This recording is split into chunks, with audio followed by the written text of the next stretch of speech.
In fiction, you'll encounter characters who, despite all the bad that surrounds them or things they go through, they always keep it 100 and keep themselves in check. But some of these guys just need to let loose and go crazy. Our first character slash victim in this situation is Spider-Man. Now I know Spider-Man tends to crash out time to time, but only when he's put in an extreme situation where if he didn't crash out, he'd really just be a bitch. The first storyline comes from Amazing Spider-Man 2 when Gwen is thrown off a roof and our boy Spider-Man can't save her. Now me personally, after losing my girl to the superhero shit, every villain or person that pissed me off in the city is losing their life, because there's just no way that I lose my girl and the guy responsible is going to remain alive for more than 60 seconds. Plus, Spider-Man being the good guy he is, he gave him a little, an emphasis on a little, belt to ass treatment. Another story comes from a comic book run where Spider-Man's secret identity of being Peter Parker was exposed, and Fisk, aka Kingpin, ended up sending some of his goons to shoot Aunt May and put her in a coma. Once Spider-Man found out who was responsible, he went into the jail and beat the fucking brakes off this nigga Fisk in front of everybody in jail. Even Diddy wasn't on. Now me personally, I would've just gotten rid of this nigga Fisk with a punch through his head and take over the organization. Because you gotta remember, Aunt May is essentially Peter's mom, and to put my mom in a hospital bed is quite literally certain death. Now I will say, bro kinda crashed down on this, but not the way he could've or deserved to, if you get what I'm saying. The next character we gotta talk about is Naofumi from the Rising of the Shield Hero. Now for some context, there are a lot of different worlds in the universe of this anime, some even being parallel to each other, and our four heroes were summoned to a magical world in the kingdom of Metalmark to fight the waves of calamity. The four heroes summoned were the Sword Hero, Bow Hero, Spear Hero, and Shield Hero. So our guy Naofumi is actually chosen as the Shield Hero, but the thing he doesn't realize is that the Shield Hero is the most hated hero in the entire kingdom, with prejudice of him being weak and not useful, with the previous Shield Hero before him dying within a month.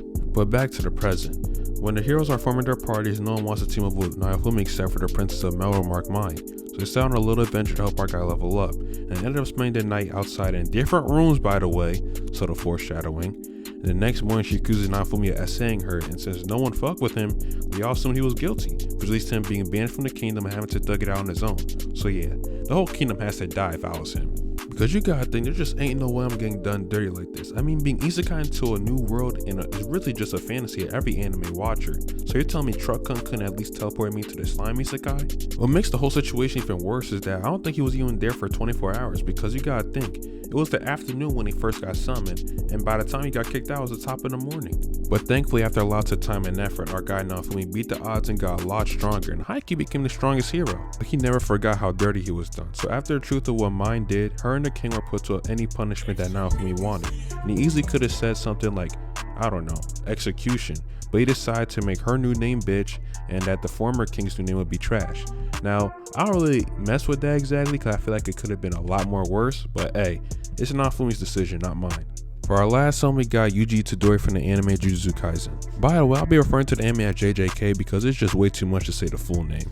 And also, I'm not gonna go into the context of Jujutsu Kaisen, JJK, because it's one of the most popular new gen animes right now, so if you haven't been watching it, I suggest you just watch after this video for real. So anyway, our guy Yuji's life was just completely fucked after eating Sukuna's fingers, as he either became a target or threat to someone in the JJK world.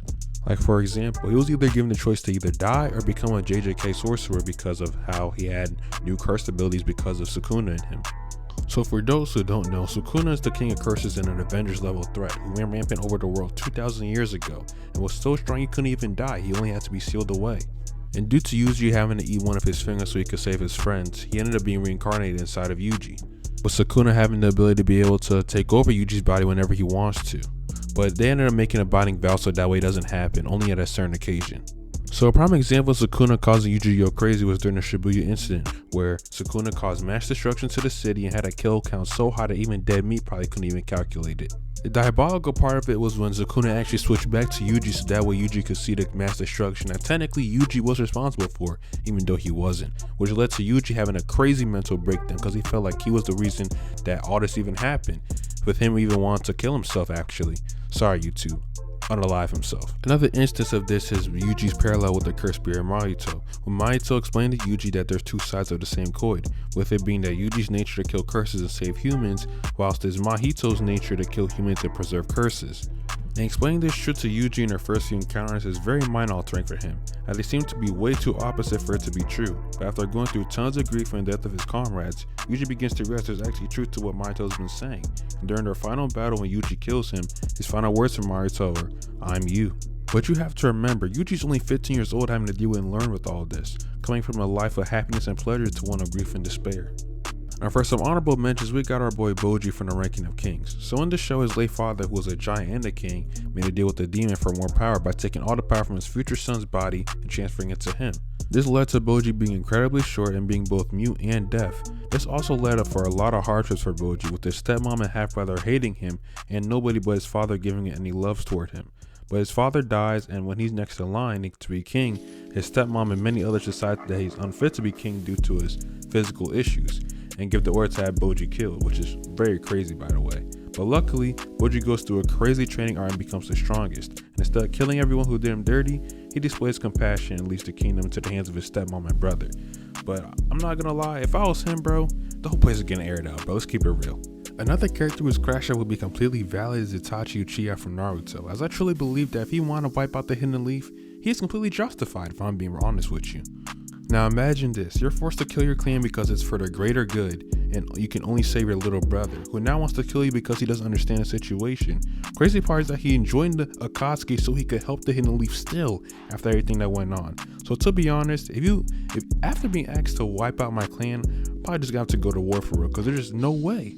One last character that I truly believe should be able to crash out, and this might be a crazy take, but Gohan from Dragon Ball. Because you really gotta think about it, he's been getting slapped around by way bigger enemies since he was 4 years old. Because you gotta remember, back when Vegeta and Nappa first showed up, bro, it was hell on earth for that guy.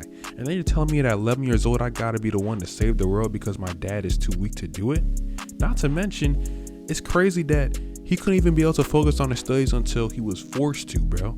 Because that's how much he was programmed to liking fighting, even though he had no idea there's other options in the world for real. But either way, we still fuck with Goku, so we fuck with Gohan, and we fuck with Goten, so yeah, we just fuck with the whole family. Anyway, y'all boys, thank y'all so much for the support I've been getting. Y'all keep helping me get crazy views despite the fact I only have 70 subscribers. So yeah, thank y'all so much for real. Tap into my man's music that I got playing in the background. It's called See You by Mishi, Ron Beasy, and yeah, next video coming out in a week or two. Yeah, no, a week for sure. Got y'all.